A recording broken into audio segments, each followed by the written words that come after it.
성령님 좋은 아침입니다. 이 시간 성령님을 초청합니다. 오늘도 내 안에 오셔서 하나님을 기쁘시게 드릴 것을 소원하게 해주세요. 오늘 말씀을 통해 구체적으로 무엇을 해야 할지를 깨닫게 해주세요. 깨달은 것을 삶 속에서 실천할 수 있도록 도와주세요. 아멘. 오늘 함께 나누실 하나님 말씀은 창세기 29장 21절에서 35절까지의 말씀입니다. 이번 고난주간 특별 기도회는 오늘부터 금요일 3월 29일까지 이어집니다. 이 기간에 자신의 힘이신 하나님을 경험한 5명의 여인을 함께 살펴보려고 합니다. 오늘은 라헬과 레아, 특히 레아에 대해서 함께 나누도록 하겠습니다. 야곱은 쌍둥이 형이었던 에서의 보복을 피해서 어머니의 고향이었던 하란 땅 바단 아람으로 가게 되었습니다. 야곱은 외삼촌 라반을 만나서 그간에 있었던 일을 말하고 거기에 머물게 되었습니다. 한 달쯤 지났을 때 라반은 야곱에게 물었습니다. 네가 나의 조카이긴 하다만 나이를 거절할 수는 없지 않느냐? 너에게 어떻게 보수를 해주면 좋을지 너의 말을 좀 들어보자. 이것은 라반이 야곱을 배려해서 하는 말이 아니라 떠보는 말이었습니다. 하지만 야곱은 일정한 보수를 받는 것보다 외삼촌의 딸에게 관심이 있었습니다. 라반에게는 두 딸이 있었습니다. 그 두 딸이 어떠하였는지 창세기 29장 16절과 17절이 이렇게 증거합니다. 라반에게 두 딸이 있으니 언니의 이름은 레아요 아우의 이름은 라헬이라. 레아는 시력이 약하고 라헬은 곱고 아리따우니라. 라반의 두 딸은 레아와 라헬이었습니다. 레아가 맏딸이었는데 그에 대한 설명은 시력이 약하고 였습니다. 시력이 약하다라고 하는 말은 눈에 총기가 없다라고 하는 의미이기도 합니다. 반면에 둘째 라헬에 대해서 설명할 때는 곱고 아리따우니라고 이야기를 합니다. 이 부분을 세번역 성경과 공동 번역 성서는 라헬은 몸매가 아름답고 용모도 예뻤다라고 번역합니다.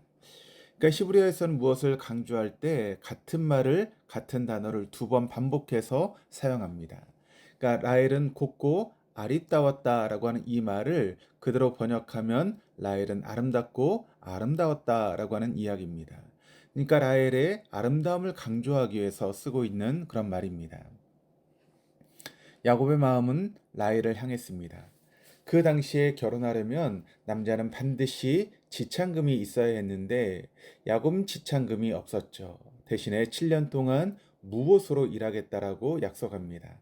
그러자 라반이 승낙했습니다. 야곱이 그 7년을 어떻게 보냈는지를 창세기 29장 20절 말씀이 이렇게 증거합니다.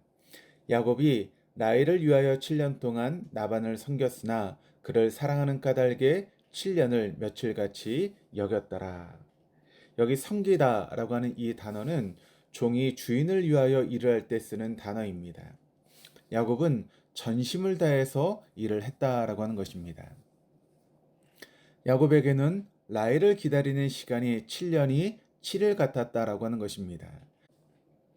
마침내 7년이 지나자 라반은 마을 사람들을 모아서 잔치를 벌였습니다. 그리고 야곱의 결혼식이 시작이 되었습니다. 오늘 본문 23절 24절입니다. 저녁에 그의 딸 레아를 야곱에게로 데려가매 야곱이 그에게 들어가니라. 라반이 또 그의 여종 실바를 그의 딸 레아에게 시녀로 주었더라. 아버지 라반은 라헬이 아니라 레아로 하여금 야곱의 신방을 꾸미게 했습니다. 그리고 여종 실바도 함께 딸려 보냈습니다. 그러니까 야곱은 자신이 결혼하려고 했던 동생이 아니라 그 언니였던 레아와 결혼하는 황당한 일을 겪었습니다.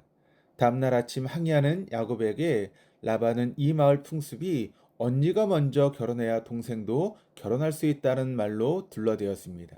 그리고 7일만 더 일을 하면 동생 라헬도 아내로 주겠다라고 했습니다. 야곱은 7일 만에 라헬과 합방을 했습니다. 하지만 또 라헬을 위해서 아내로 맞아들이기 위해서 7년 동안 더 일을 해야만 했던 것입니다. 결국 레아와 라헬은 한 남편을 두고 한 지붕 아래에서 두 아내가 되는 비극적인 운명의 삶을 살아야 했습니다. 레아는 야곱이 자신이 아니라 동생 라헬을 사랑하는 줄을 알고 있습니다. 자신의 동생을 대신해서 결혼을 하게 되면 평생 남편의 사랑을 제대로 받지 못하고 무늬만 부부로 살 것은 뻔한 일이었습니다. 비극적인 것은 라헬도 마찬가지였습니다. 라헬은 야곱이 자신을 사랑하는 것을 누구보다 잘 알고 있습니다. 하지만 아버지의 속임수로 말미암아서 언니를 먼저 결혼하게 하는 바람에 자신은 평생 두 번째 아내로 살아야만 했습니다. 31절입니다. 여호와께서 레아가 사랑받지 못함을 보시고 그의 태를 여셨으나 라헬은 자녀가 없었더라. 예상했던 대로 레아는 남편의 사랑을 받지 못했습니다. 그런 레아를 하나님께서는 긍휼히 여기시고 그의 힘이 되어 주셨습니다. 우리가 비록 사랑을 받아야 하는 사람에게 사랑을 받지 못한다 할지라도 여전히 우리에게 소망이 있는 것은 하나님은 우리를 사랑하시는 분이시기 때문입니다. 세상은 또 사람들은 우리의 조건을 보고 좋아해 줍니다. 세상은 우리의 외모를 보고 또 가진 것, 능력, 주변 환경 등으로 우리를 평가합니다. 그래서 우리가 쓰는 말 중에 금수저, 은수저, 흙수저, 엄치나 엄칠딸이라고 하는 말을 쓰기도 합니다. 사람이 물건이나 제품이 아닌데도 불구하고 스펙이라는 말로 우리를 평가하기도 합니다. 그러나 하나님은 우리를 있는 그대로 받아주시고 사랑하십니다. 왜냐하면 하나님 우리를 창조하시고 우리를 인도하시는 분이시기 때문입니다.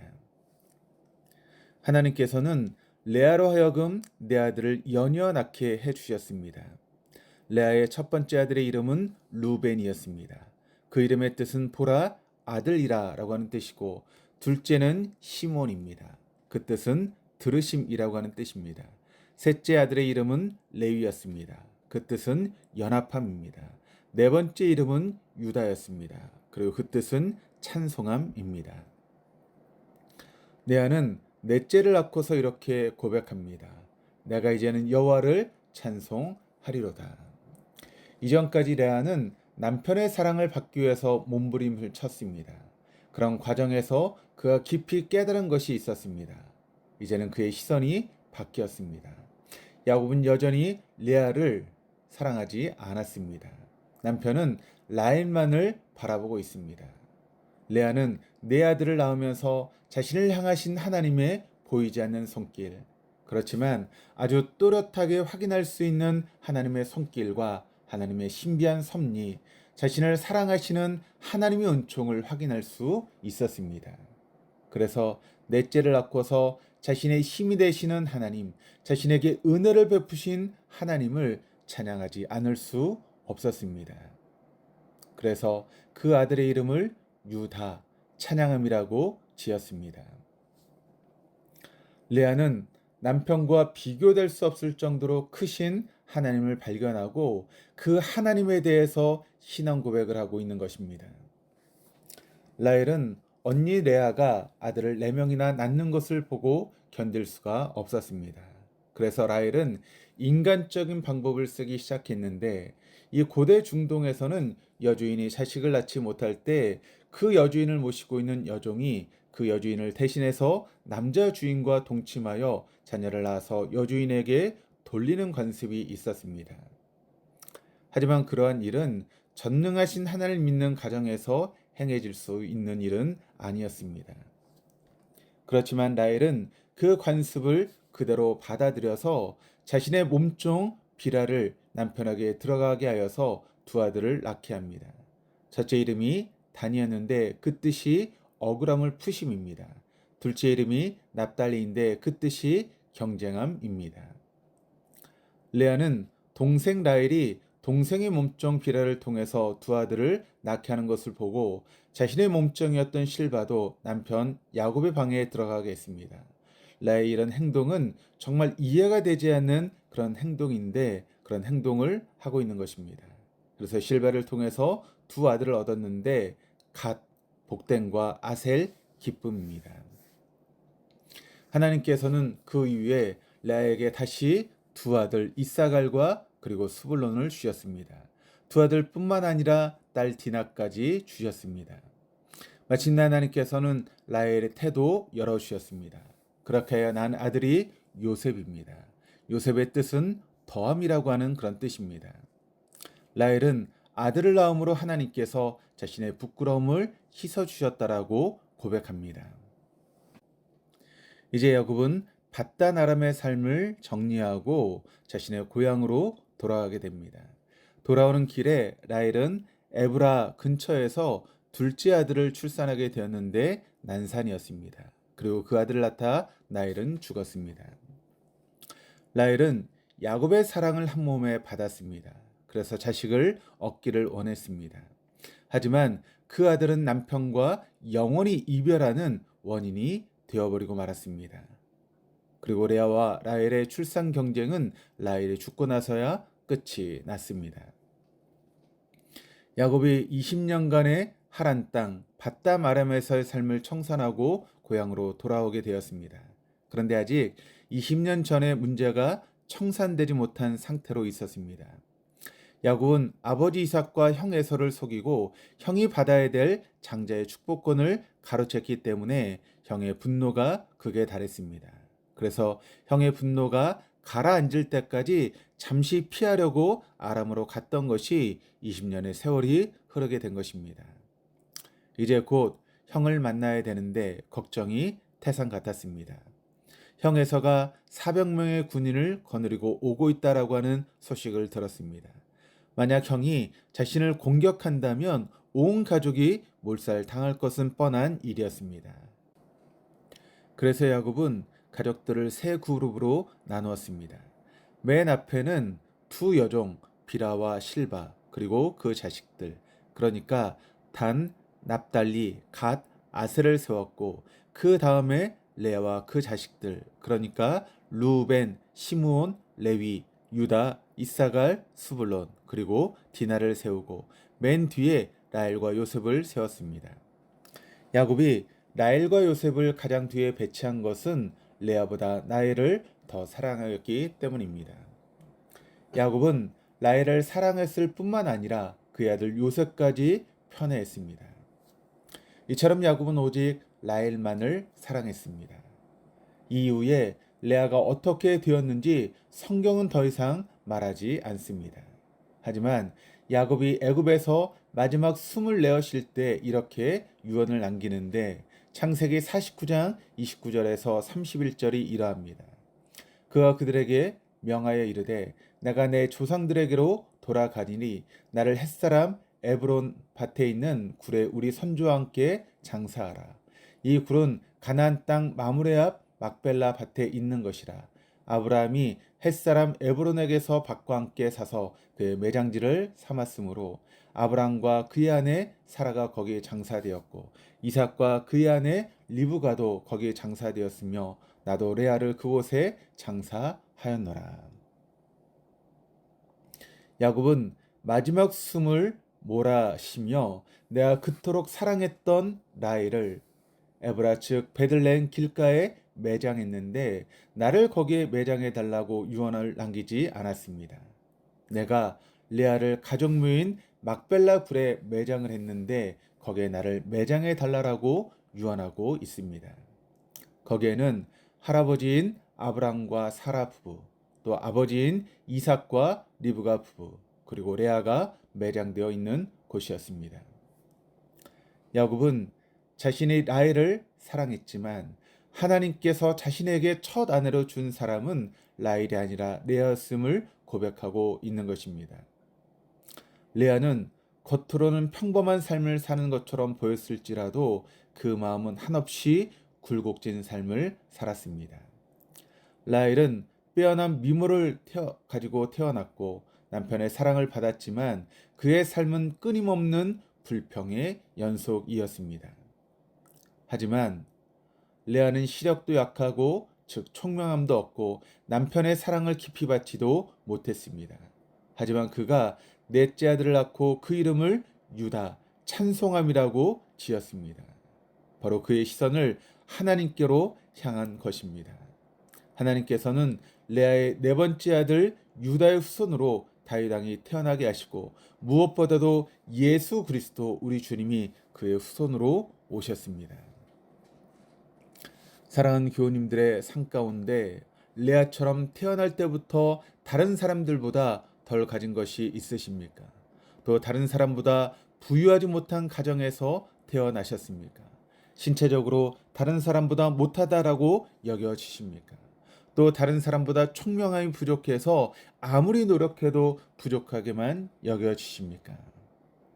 그렇다면 정말 우리의 힘이신 하나님을 목적 삼고 살아가십시다. 하나님의 손 내미심과 우리를 인도하심은 우리의 모든 부족함을 모두 다 메우고도 충분히 남습니다. 하나님은 모든 환경을 뛰어넘게 해주시고도 충분히 남으시는 전능하신 분이십니다. 그 하나님과 더불어 살아가는 오늘 한날 되어줄 수 있기를 주님의 이름으로 축복합니다. 기도하시겠습니다. 하나님 아버지, 레아와 라헬은 한 부모 밑에서 태어났고 자란 자매였습니다. 그렇지만 참만이 달랐습니다.